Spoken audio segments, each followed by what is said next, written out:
It's time for a death battle! Rewritten. Bowser is spawned.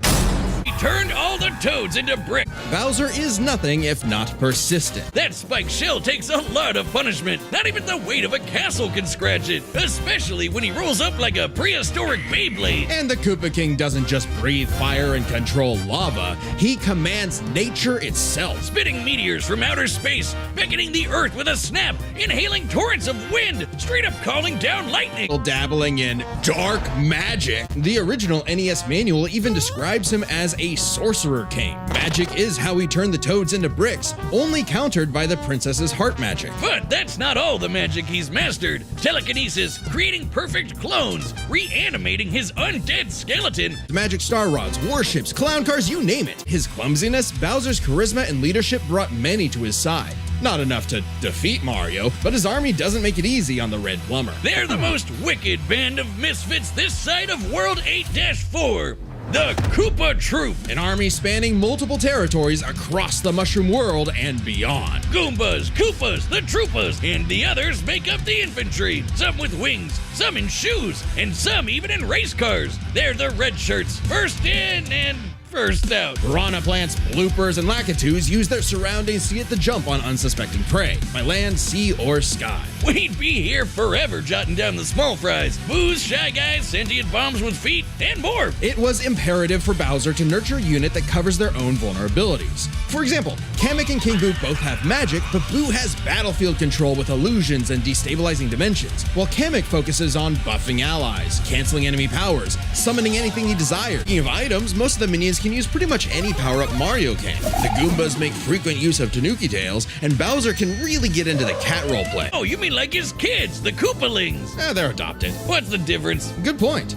Bowser took them in and even trained them in dark magic. Though no one's as spoiled as his natural Nepo baby, Bowser Jr., captain of the Koopa Troop. Spoiled is an understatement. Remember his escapades as Shadow Mario? He terrorized Delfino Plaza with literal evil paint. Really, the king is very protective of his kids. If the fam's in trouble, he can will himself to transform into a giant kaiju, all to crush whatever bully's tongue smack. Maybe a little overkill. Just one punch from Giant Bowser launched a castle out of orbit. Taking into account the flight path and the scale of their universe, Bowser's punch must have hit with a force of over 125 trillion tons of TNT. Considering how Yoshi punted poor Raphael the Raven so hard he exploded into a constellation of stars, this isn't even close to Bowser's full strength. Especially if he falls into some of Bowser Jr.'s set of black paint. That stuff's scary. Enough to unleash Bowser's Dark Fury, a form whose very steps cause widespread natural disasters.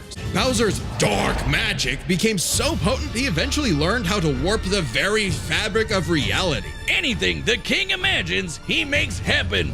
He turned all of Yoshi's Island into a storybook. And remember those painted worlds in Mario 64? Yeah, he made those. Stole ultra-powerful items like the Wonder Flower, which can mold reality like Play-Doh, and the Dream Stone, which can be used to wish someone out of existence. But his most iconic thefts are those big shiny power stars. Don't judge a book by its cover. Infant power stars, aka Lumas, can become whole galaxies. They also ferried Mario across the universe in 3 seconds. That's 489 quadrillion times light speed. Obviously, the Big Daddy Grand Stars are even crazier. Bowser used one to power his space kingdom. And when the Grand Star was freed, it caused a chain reaction that destroyed the entire universe via a massive black hole. Thanks, Space God, that Rosalina showed up to save the day. Not that Bowser needed saving. He's been swallowed by another black hole and thrown into a star that went supernova. So when they actually worked together, they legitimately conquered most of the known universe. Like a walking superpower encyclopedia. He can fly, teleport, turn invisible and intangible, move things with his mind, make force fields, control the elements and the weather, and even stop time. Speaking of time, he can fly so fast, he literally breaks into other dimensions and smashes time as a concept. He can manipulate matter, shape-shifting his own body or transmuting other objects and people. He can even control and absorb your soul, a similar result with illusions and mental manipulation. He can read and control minds, implant and replace memories, or simply drive you mad. Spawn can do all of this crazy shit because he runs on necroplasm. He can wield it like an energy blaster empowered by the sins of others. Spawn can absorb your evil and feed off of it. He's even absorbed the sins of 8 million New Yorkers instantly, cleansing them of their evil. Or he can do the reverse and make you experience the full weight of your own sins, feeling every bit of pain you've ever inflicted on others over your whole life. Spawn's necroplasm comes with a catch. Yeah, he's got a limited amount of the stuff, and it drains every time he uses his powers. If he runs out, he's dragged back to hell. Even depowered, Spawn can rely on his elite military training in hand-to-hand combat. He's even fought Batman to a standstill. And as befits his past profession, he loves his big-ass 90s guns. Though his greatest weapon is the sentient being he's genetically and spiritually bonded to, his cloak. Letha of the 7th House of K. And also the souls of a million sinners, including every one of Hell's victims. Also a touch of vampire for good measure. K7 Letha is constantly evolving. It can act independently to defend Spawn with an infinite stream of chains, transform into weapons, or drain people of their power. It is the most potent weapon Hell has ever created. It even helps Spawn beat the primordial dark god Urizen, who can destroy and eat your soul with just a glare. Except the souls bonded to Spawn acted as a buffer, allowing him to survive. Spawn's greatest weakness is his own, how do I put this? Stupidity. So Spawn fought this angel lady, Angela.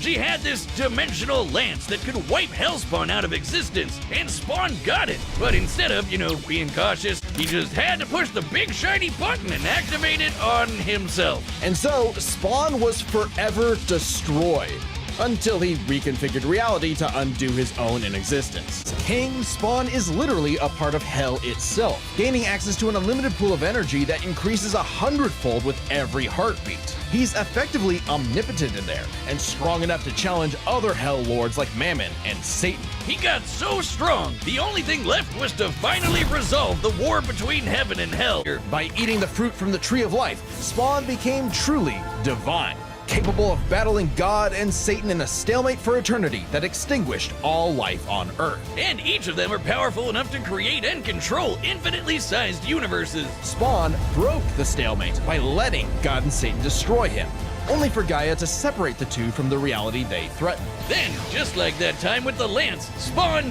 respawned and recreated the Earth.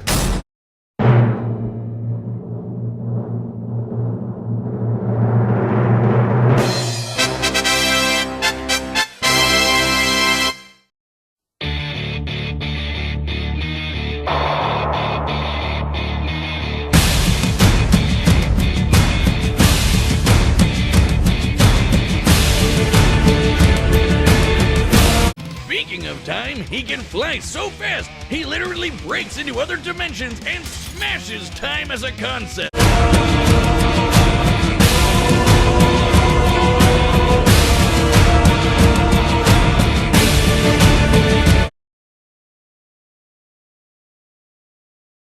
Truly divine, capable of battling God and Satan in a stalemate for eternity that extinguished all life on Earth. And each of them are powerful enough to create and control infinitely sized universes.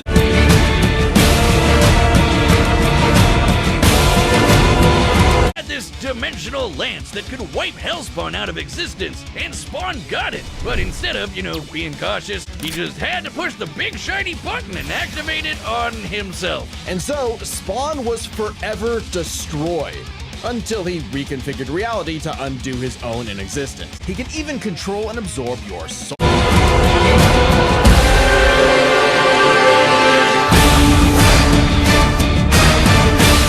Kamek focuses on buffing allies, canceling enemy power. Kamek focuses on buffing allies, canceling enemy power.